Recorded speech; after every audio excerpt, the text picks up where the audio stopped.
Hi guys, this is maybe the last video that I will make, because it turns out I thought I was a better cyclist than I am. I bought a Favero Asioma watt pedal, and immediately I do less watts than I did before, so about 8 or 9% less. So if you're using, like me, a Wahoo Kicker core, you should know that unless you do a spin down before every single session, it will begin to show higher and higher watts compared to what you're really doing. So you're not as good as you thought you were, maybe. But as long as you do a spin down before every single session, and if you do tiny races, do a spin down between each and every race, then you're good to go. If you don't do that, you're basically cheating without knowing it. But now to something else. Here is how you really can cheat on Zwift. If you have a Favero Asioma watt pedal, like I do, you can see it here. Asioma. It's my power source and it's my cadence. Now let me show you how you can easily cheat. The reason I'm showing you this is so you know, because people will be doing this in the races. There are dishonest people.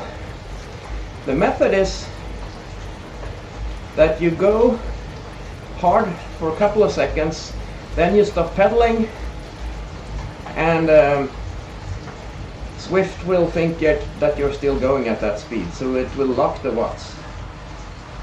So, and you can keep doing that.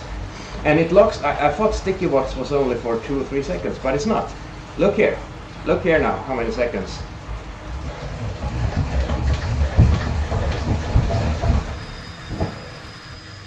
Let's see. That's an amazing sprint, isn't it? Yeah. It was like 6 seconds or so. Let's see.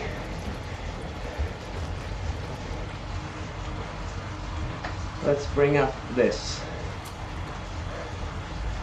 5 second, 11:43. And you can also, of course, repeat this several times. You don't even need to go that hard. I mean, look at this, for instance. Look at me now.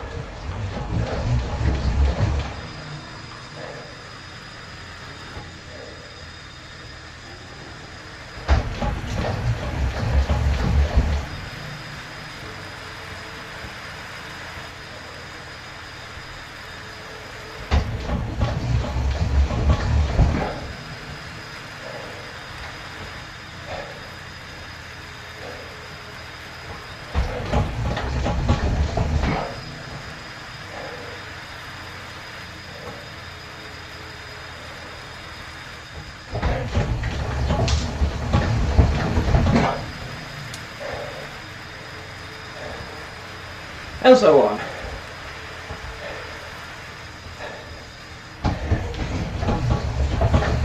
Let's see my 1 minute.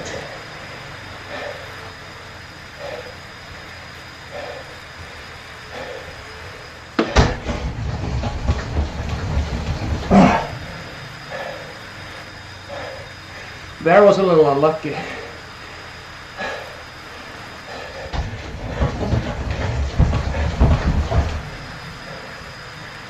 Unlucky again, but who's gonna keep up with this? Not too many people.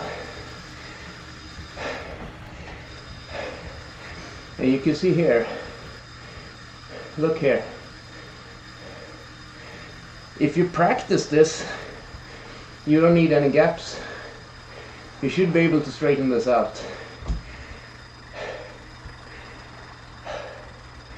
So 850 watts for 1 minute. I wonder how good that is. That's probably pretty good. Let's see it.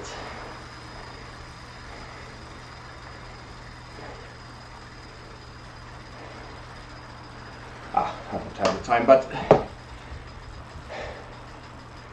you see there, it's very, very easy. And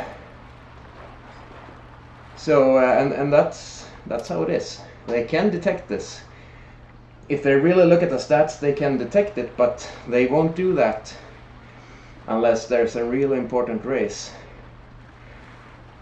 And also, when you get these pedals, you do input how far your cranks are, how the crank length.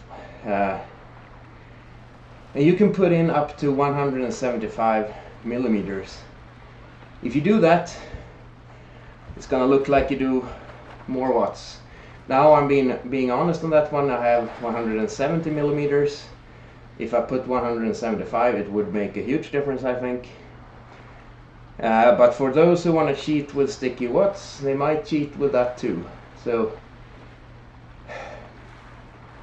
always know that people will cheat on Zwift, and unless you have dual recording, or if someone is you really need dual recording, and you need someone to look at the data as well. Otherwise you can never be sure. It's too easy to cheat. So that's it. Bye for me. This is probably my last video ever, because when I go back to running, because I'm a loser when it comes to cycling, probably I will test that in 2 days, but when I do that, there's no use keeping this channel, because no one will.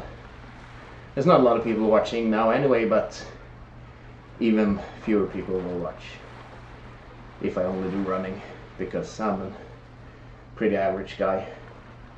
Well, 2:45 marathon maybe, but that's nothing. It's good for being an amateur, but it's nothing spectacular, so no one will watch. So bye bye.